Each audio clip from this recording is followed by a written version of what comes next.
법궤를 빼앗겨서 법궤가 블레셋 지경에 머문 지 7개월이나 되었다고 말합니다. 이 블레셋 사람들은 법궤로 인한 이 큰 재앙을 어떻게 피할지 참으로 고통스러웠었습니다. 그래서 그들은 해결책을 내었는데요, 그것은 이 블레셋 사람들의 제사장들과 점쟁이들에게서 묘수를 찾는 것이었습니다. 그들은 해결책을 찾아냈습니다. 그것은 어떻게 하는가 하면 이제 여호와 하나님을 거스린 그것을 제하기 위해서 속건제를 드리는 겁니다. 그러면서 그 법궤를 다시 이스라엘 사람들에게 돌려주는 겁니다. 그냥 돌려주지 않고 속건제를 드려서 이것은 일종의 회개입니다. 자기들의 마음을 돌이키는 겁니다. 죄송합니다, 잘못했습니다를 표현하는 것입니다. 이런 마음을 가진 것이 참으로 놀랍습니다.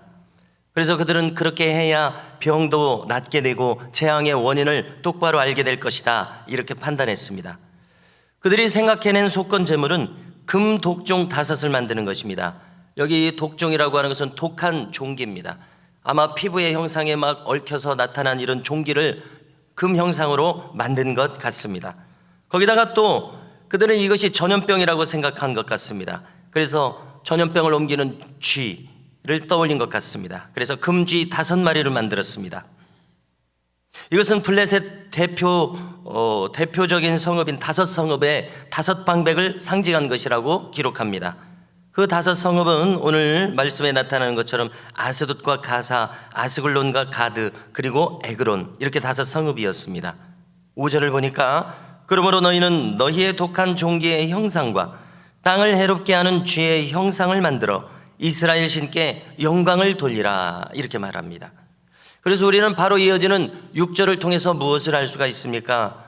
이 블레셋 사람들은 과거 출애굽 시절에 애굽왕 바로와 같지 않았습니다. 바로는 참으로 보기 드물게 교만한 사람이었습니다. 10가지 재앙이 이루어지는 동안에 결코 그의 마음을 돌이키지 않았습니다. 그러나 여기 블레셋 사람들의 제사장들과 방백들은 그 바로가 멸망한 것에서 교훈을 얻었던 것 같습니다. 이 모든 일을 행해서 여호와께 영광을 돌려라. 그들의 마음은 이렇게 교훈을 얻어서 하나님을 인정했습니다. 하나님께 영광을 돌려야 이 문제가 해결됨을 깨달았습니다. 그리고 이것이 바로 나중에 그들이 독종에서 완전히 벗어날 수 있게 되었던 근본적인 이유가 되었습니다. 하나님께 승복한 것이 그들이 이 재앙에서 벗어난 이유가 됩니다. 그러므로 우리는 자기 생각 때문에 내가 멸망한다는 사실을 기억해야 합니다. 가룟 유다를 떠올려 보십시오. 그는 부정적인 생각들을 하나둘씩 허용했습니다. 그리하여 결국 자기 안에서 자기 생각에 갇혀서 멸망을 했습니다. 말하자면 복음이 떨어질 때 옥토밭에 떨어지면 30배, 60배, 100배의 결실, 떨어지자마자 그 복음을 복음으로 알아듣고 결실을 합니다. 그러나 길가 가시덤불 자갈밭과 같은 마음밭은 떨어지면 마귀가 그것을 가져가 버립니다. 왜 그렇습니까? 가룟 유다처럼 자기의 생각이 항상 부정적으로 흘러가고 하나님 나라를 생각하지 않고 자기를 생각하기 때문에 복음이 떨어지면 그 복음을 오해하고 곡해하고, 그래서 그 복음이 신비에 새겨지지 못하게 하는 것입니다.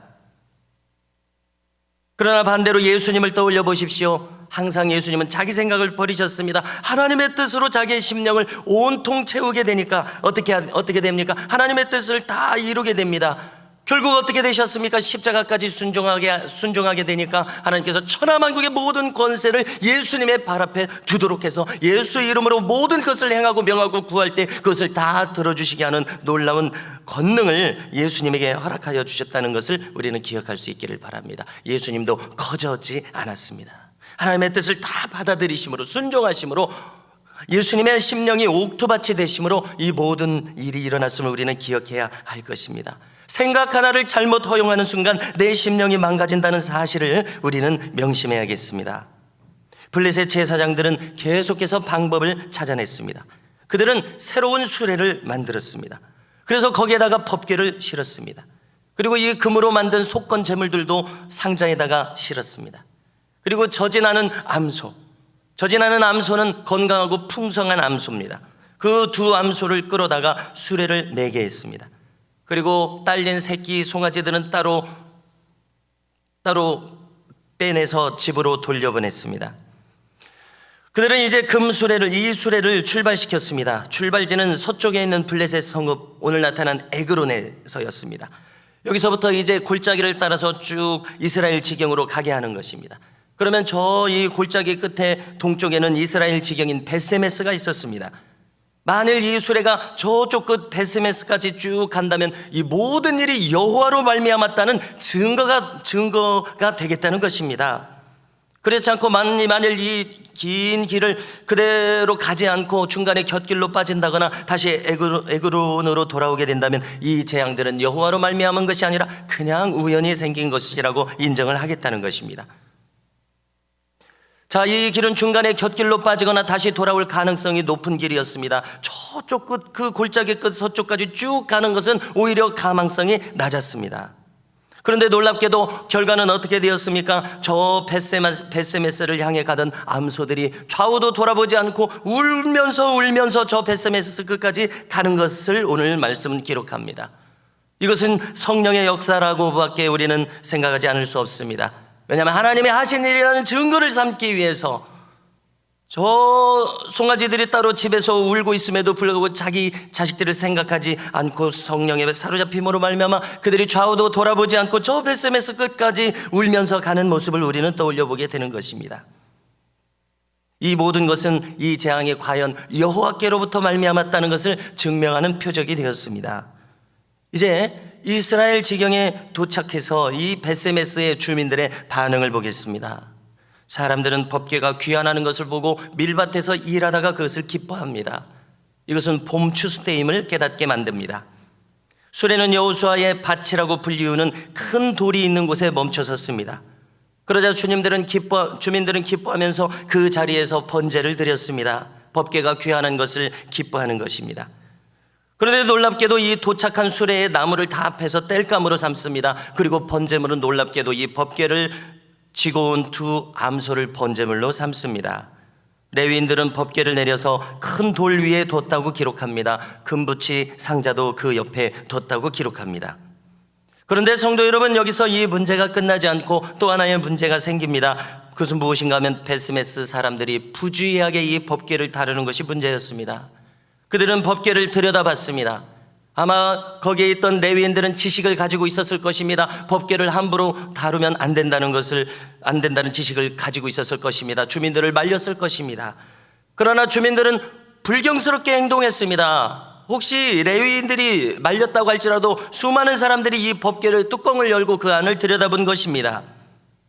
이것은 하나님에 대한 경외심이 없는 부주의한 그들의 마음 자세였습니다. 마치 길과 같은 그런 심령의 상태였음을 우리는 깨닫게 됩니다. 그 결과 70명이 죽었다고 기록합니다. 성경은 원본은 이제 사라지고 없고 여러 종류의 사본들이 있습니다. 제사장들, 서기관들이 필사한 사본들이 여러 종류가 있습니다.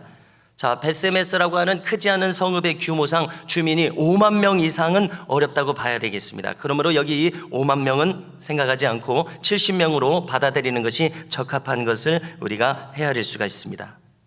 그렇습니다. 성 속에 구분이 없는 것이 문제입니다. 계명을 멸시하는 마음은 반드시 그를 멸망으로 이끈다는 것을 우리는 알아야 됩니다. 교만한 사람은 말씀을 멸시합니다. 자기 생각을 앞세웁니다. 권위를 멸시합니다.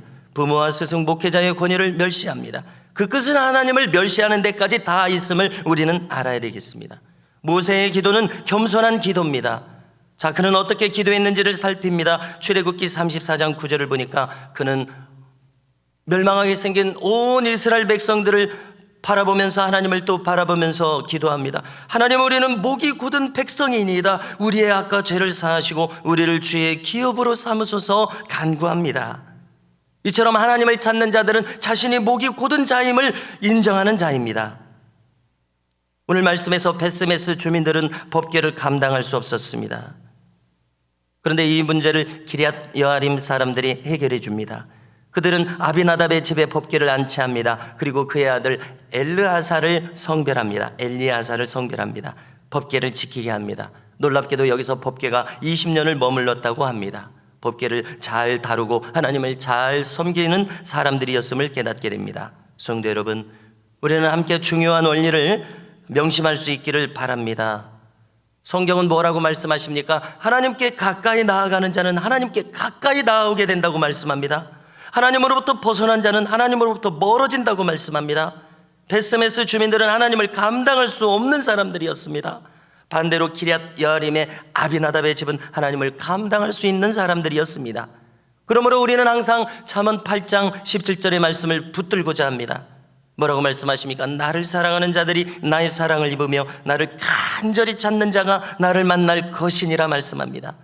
또한 신약의 잠언과 같은 야고보서 4장 8절에서 말씀합니다. 하나님을 가까이 하라. 그리하면 너희를 가까이 하시리라. 죄인들아 손을 깨끗이 하라. 두 마음을 품은 자들아 마음을 성결하게 하라. 성도 여러분, 참으로 우리는 하나님을 가까이 함으로 하나님께 가까이 나와 있는 사람들이 될 수 있기를 소망합니다. 스스로 하나님으로부터 멀어짐으로 말미암아 눈과 귀와 마음에서 하나님을 느낄 수 없는 어리석은 인생이 되지 않기를 간절히 소망합니다. 하나님께 가까이 머물러 있는 우리 모두가 되시기를 주님의 이름으로 축복합니다.